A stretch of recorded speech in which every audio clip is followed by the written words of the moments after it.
Welcome to This Explainer. If you're a focused learner trying to separate scientific fact from internet fiction, you're in the exact right place. Real quick before we get into it, please hit that subscribe button to our YouTube channel and give This Explainer a like. It really helps support our research. Today, we're doing a serious, deep dive reality check on a massive topic, BPC-157. What does the science actually say? Okay, let's dive into this. If you spend any time at all in fitness forums, biohacking spaces, or just watching health content online, you've definitely seen the massive hype around BPC-57, usually right alongside its frequent companion TB500. Influencers are practically shouting from the rooftops that these peptides are the holy grail for injury recovery. But as critical thinkers, we've got to ask, are we looking at a true miracle cure here, or just a massive unproven risk? Well, we're going straight to the source material to find out. First things first, though, I need to be absolutely clear. This explainer is strictly for informational purposes and is based entirely on published research articles. These compounds are not approved for human therapeutic use. You should never, ever use experimental peptides without consulting a licensed medical doctor. We're here for education today, folks, not prescription. So let's talk about the peptide healing hype. We really need to understand what's fueling this insane popularity online and what the internet claims this stuff can actually do. According to preliminary research and a whole lot of internet buzz, these peptides do some serious heavy lifting.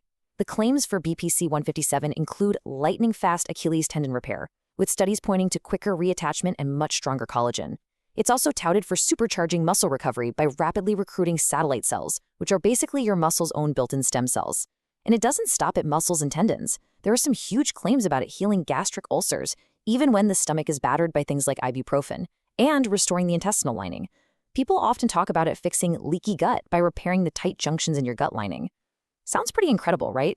So, how exactly is it supposed to do all of this?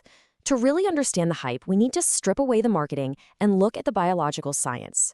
What are these peptides actually doing down at the cellular level? Let's translate the heavy biology into plain English.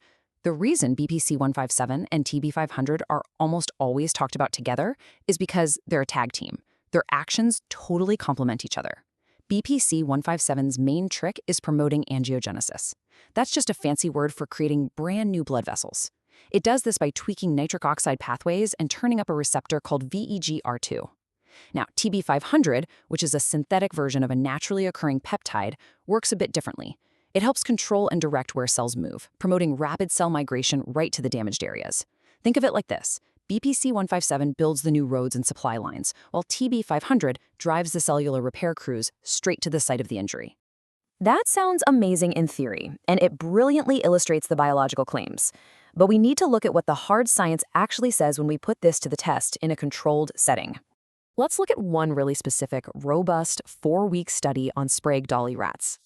Researchers took rats with completely severed Achilles tendons and split them into 4 groups: a control, BPC-157, TB500, and a combined group. The results, honestly, they were fascinating. From a biomechanical standpoint, TB500 showed significant advantages, meaning the repaired tendons could take a much heavier load before snapping. And when researchers looked at the tissue under a microscope, both peptides showed vastly improved healing. The tissue architecture, the way the collagen aligned, the whole healing matrix, it was all significantly healthier than the control group. Interestingly enough, combining both of them didn't actually offer a massive extra benefit over just using them alone in this specific metric.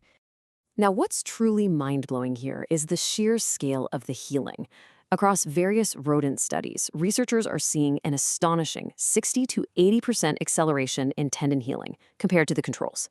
60 to 80%.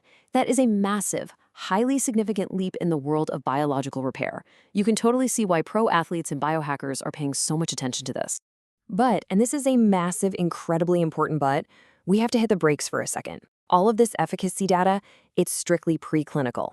It is 100% based on animal models. There are absolutely 0 phase 3 human clinical trials published for these peptides. None. We have proven undeniable success in rodents, but we are looking at a vast, dark ocean of unknown variables when it comes to human application. You simply cannot just copy-paste rat data onto human biology and expect it to work the exact same way. Which naturally brings us to safety and side effects. Because we have to talk about the unseen risks, it's time to flip that experimental coin over. Since we don't have those large-scale human trials, we're forced to rely on anecdotal reports from people experimenting on themselves. On the surface, the common side effects seem pretty mild. People report injection site discomfort, slight redness or bruising. Some mention transient fatigue, usually just in the first week. There's also mild nausea, especially if it's taken orally on an empty stomach, and maybe slight headaches. A lot of this just relates to the physical injection itself, or the body's early inflammatory response to the compound. But let's be real for a second. Is a mildly sore injection site really the biggest thing we should be worrying about here? The crucial question we have to ask is, what is the real systemic danger of injecting unapproved peptides that we just aren't seeing on the surface?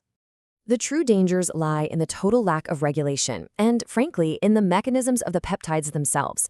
As the scientific literature highlights, unregulated products might be tainted with contaminants or bacterial endotoxins. But even scarier is the theoretical risk of promoting angiogenesis in pre-existing cancer. Think about it. If a peptide is incredibly good at growing new blood vessels to heal a torn tendon, there is a very real, severe, theoretical risk that it could also feed an active, hidden tumor by giving it its own shiny new blood supply. Plus, because these are bought online as research chemicals with zero pharmaceutical quality control, you literally have no idea what synthesis byproducts you might be injecting directly into your bloodstream. Which leads us perfectly into the legal landscape. Let's see how regulatory bodies around the world are handling this stuff, given the data we've just reviewed. The stark reality is that neither the FDA in the US nor the EMA in Europe have approved BPC-157 or TB500 for human therapeutic use.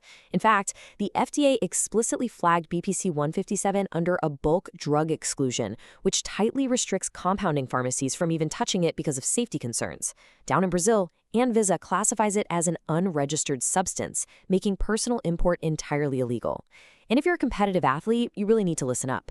The World Anti-Doping Agency, WADA, has strictly banned both of these substances in sport, classifying them as prohibited growth factors. To wrap up our explainer today, I want to leave you with this absolutely crucial thought. Absence of evidence of harm is not evidence of safety. The science behind BPC-157 is undeniably fascinating, but it remains a highly experimental, completely unproven compound in humans. Now, if you're a focused learner who is serious about understanding the deep cellular mechanisms of recovery, and you want to take your knowledge to the absolute next level, you have got to grab our comprehensive digital guide. We've put together an exclusive, deeply researched ebook that breaks down literally everything you need to know about tissue regeneration and the science of recovery. And it is available right now for exactly $19.90. Seriously, you need this guide. For just $19.90, you're getting the definitive playbook to understanding these incredibly complex topics safely and effectively. Do not miss out on this. It is an absolute game changer for your knowledge base. Click the link in the description, secure your copy for $19.90 right now, and empower yourself with real, actionable science. Because ultimately, when we're talking about the frontier of biohacking and human optimization, are you going to wait decades for the clinical trials to catch up, or are you ready to understand the bleeding-edge science today? Thank you so much for learning with us, and we'll see you in the next explainer.